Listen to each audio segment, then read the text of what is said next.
કસુમીનો રંગ, હો રાજ આજ ઘોડ્યો કસુમીનો રંગ, હો રાજ આજ ઘોડ્યો કસુમીનો રંગ.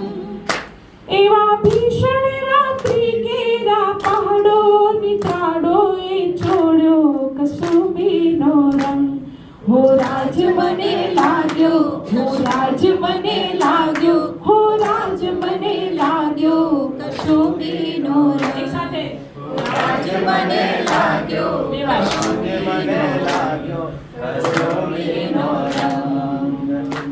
એવા દુનિયાના વીરોના બલિદાનો માંથી આ ભબક્યો કસુમીનો રંગ, ઓ રાજ આજ ભબક્યો કસુમીનો રંગ, ઓ રાજ આજ ભબક્યો કસુમીનો રંગ.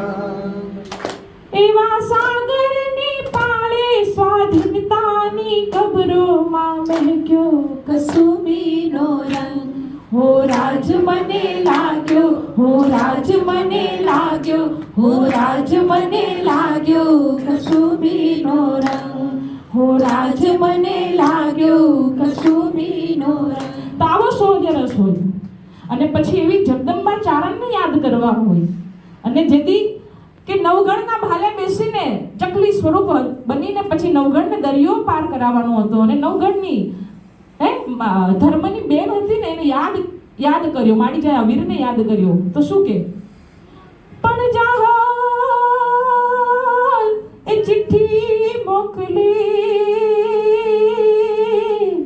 અરે રે ને વાંચજે નવગણ વીર, મને સિંધમાં રોકી સુમરે, અરે રે મને હાલવાનો દે હમીર. અને ત્યારે ચકલી બનીને માં ભગવતી આવે ને કે શું કે એનું પ્રમાણ આપે કે માં તું આવજે, આ દળિયો હું કેમ ઓળંગીશ, આ મારા આ દળ કટકને હું કેવી રીતે લઈ જઈશ. અને ત્યારે માં ભગવતીનું પ્રમાણ આપે શું કે તારા આગલા ઘોડે છપછપિયા બોલતા હોય અને બાપ પાછલા ડાબલે જો હું ધૂળ નો ઉડાવું તો ભગવતી મટી જાઉં એવી જગદંબા અને એને યાદ કરતા હોય. માં ખોડલ શિવ વરદાને પ્રગટ્યા. આ બધી વાત મારે આમ તો છે ને ગાગરમાં સાગર ભરાય એવી છે, કરવા બેસું તો ઘણું બધું થાય, પણ ટૂંકમાં હું તમને બતાવું છું કે આટલા બધા રસ છે, 9 પ્રકારના રસ છે. જેમ કવિતા તમે બોલ્યા ને તો આ બધા રસ હું તમને રજૂ કરી. ચારણની અરજી ભગવતીને કેવી રીતે કરે, એવી અરજી સુનીને આઈ એ મા, અરજી સુનીને આઈ. અહીંયા એકો નથી, અચ્છા ગળું ખસાય.